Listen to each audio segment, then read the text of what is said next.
Hey, I wanted to show some of my geekery to you here. I'm prototyping for my garage door opener.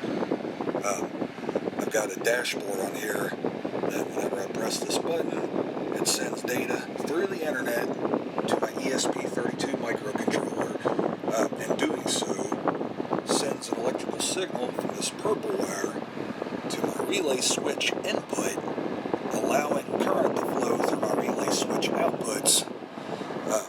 From a positive rail to the brown wire, through the relay switch, out the back through the black wire,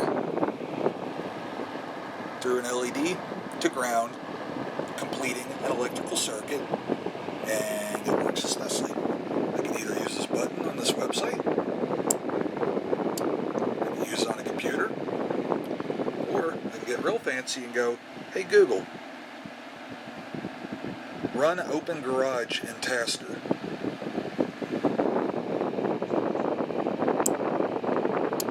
Bada bing, bada boom. Pretty soon that